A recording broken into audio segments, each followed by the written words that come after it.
I want to take a moment just to look back at some of the things that we have talked about in STEAM over the last couple of years. I love to look for the science, technology, engineering, art, and math that we can find in the world around us. We spent some time last year looking at some of the ways that our Earth has changed. We've looked at some erosion. We've looked at some of the ways that in mountains on our planet, we can find evidence of it having been an ocean floor where we have seashells in a mountain range. We've looked at areas where there is now a river where there used to be a desert.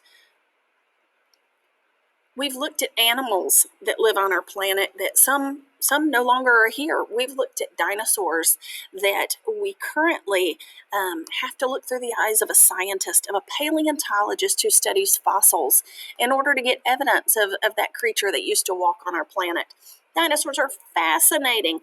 One of our favorite T-Rex skeletons that we have to observe, her name is Miss Sue.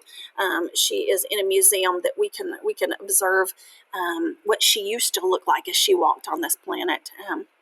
Just a fabulous find.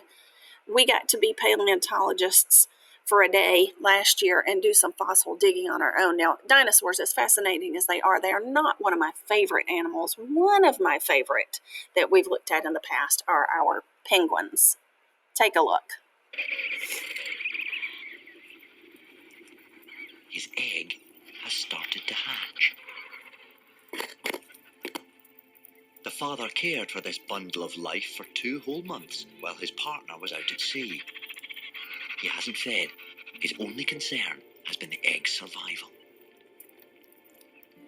The chick sees her father for the first time. A moment that will create a bond between them.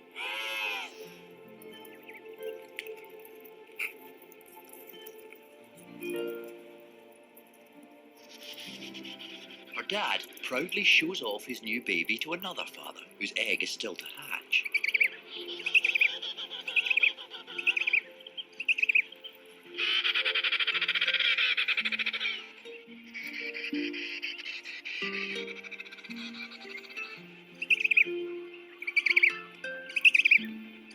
The chick's calls encourage her unhatched neighbour to emerge as well.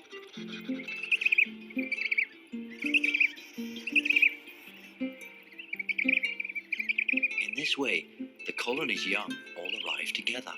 The new chick joins over 2,000 others that are starting to appear throughout the colony.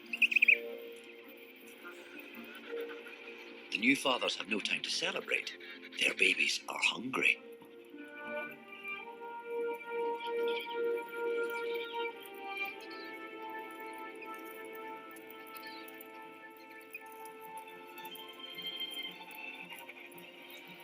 His supplies won't last long.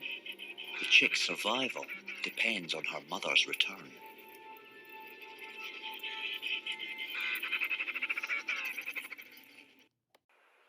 I love penguins. I think they're my favorites.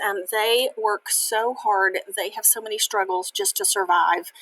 It is just amazing to me. Now, another animal that we looked at last year, not very remarkable, just one on its own, a very small bird. They're called starlings, but they can be found in flocks of thousands, and that is when they are phenomenal, when they are seen working together. Take a look.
Another bird of flight that we learned so much from are our amazing bald eagles. We looked at how they harness that power of wind, that air force, to lift those massive bodies and to soar high in the sky.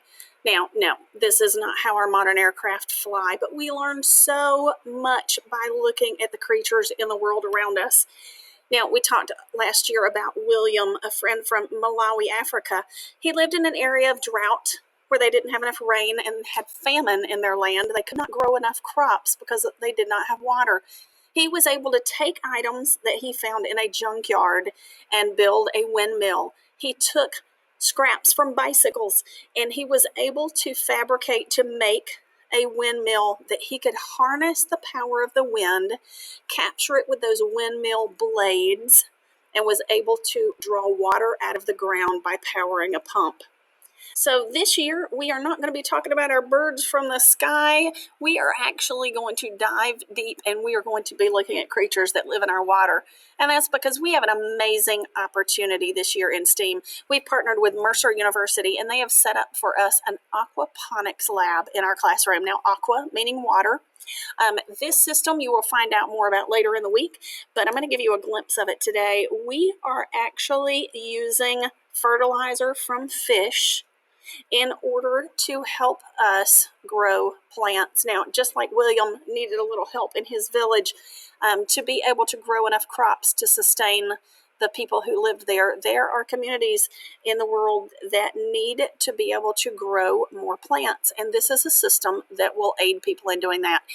So we are very fortunate to have this here. And like I said, we will be studying and working with this all year long. I'm very excited to share it with you.